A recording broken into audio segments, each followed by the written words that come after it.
வணக்கம். என் பெயர் தனுஷா. நான் 5ஆம் வகுப்பு மாணவி. வேலம்மாள் நிலைநிலை மேல்நிலை பள்ளியில் படிக்கிறேன். நான் எடுத்துக்கொண்ட தலைப்பு உடலினை உரிசை. கடிகாரம் போட்டி போட்டு ஓட வேண்டிய காலகட்டத்தில் குழந்தைகள் உள்ளன. மனமும் உள்ள சோல்வடையாமல் இருந்தால் தான் இலக்கை அடைய முடியும். இரண்டில் ஒன்று தளர்ந்து போலாம் எண்ணி இலக்கை அடைவது கடினம். சுறுசுறுப்புக்கு எறும்புகளின் தேனீகளையும் உதாரணமாக சொல்வது வழக்கம்.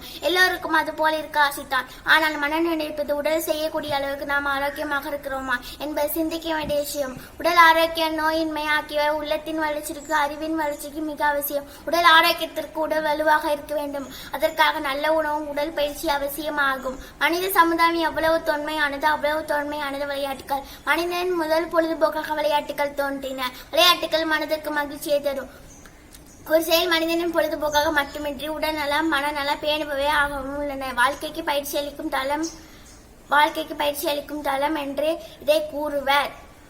கிராமப்புற விளையாட்டுகள் பார்க்கும் போது விளையாட்டுகள் மனதை பாதுகாக்கின்றன, ஒரு வடிகாலாக செயல்படுகின்றன. உடலினை ஒடிசை என்று கூறிய பாரதியார் ஓடி விளையாடு பாப்பா என்று பாடியுள்ளார். சத்துணவு உடல் பயிற்சி மாலை நேர விளையாட்டுகள் நம் உடலை ஆரோக்கியமாக வைத்துக் கொள்ளலாம். உடலும் மனமும் ஒன்றுக்கொன்று தொடர்புடையதால் மனம் மகிழ்ச்சியான உடல் புத்துணர்ச்சி அடைகின்றது. உளவியல் ரீதியாக நமது மனம் மாறுது. ஒரு அறிவானது 1 மணி நேரத்தில் 25 நிமிடத்துக்கு மேல் எந்த செய்தும் உள்வாங்காமல் சோர்ந்து விடும் என்கின்றன உளவியலாளர்கள். அப்படி இருக்க நமது மனதையும் உடலையும் மீள்திறனாக்குவது உடல் பயிற்சி மட்டுமே. விளையாட்டுகளால் குழு ஒற்றுமை, விட்டு கொடுக்கும் மனப்பான்மை, வெற்றி தோல்வி ஏற்றுக்கொள்ளும் சகிப்புத்தன்மை, நட்புறவு, உற்சாகம் வளருவதுடன் உடலுள்ள கழிவுப்புக்களை வேர்வையாக வெளியே அதிக வேர்வை நீராவியாகும் போது நம் உடல் குளிர்ந்து வெப்பம் சீராகிறது. நம் உடல் பருமனை குறைக்க உதவும். டாப்மைன் என்ற சுரக்கும் பொருள் மூளையில் சுரக்கிறது. குழந்தைகள் தினமும் குறைந்தபட்சம் 1 மணி நேரம் விளையாடினால்தான் அவர்களின் புத்தி கூர்மை அதிகரிக்கின்றது என ஆய்வு கூறுகிறது.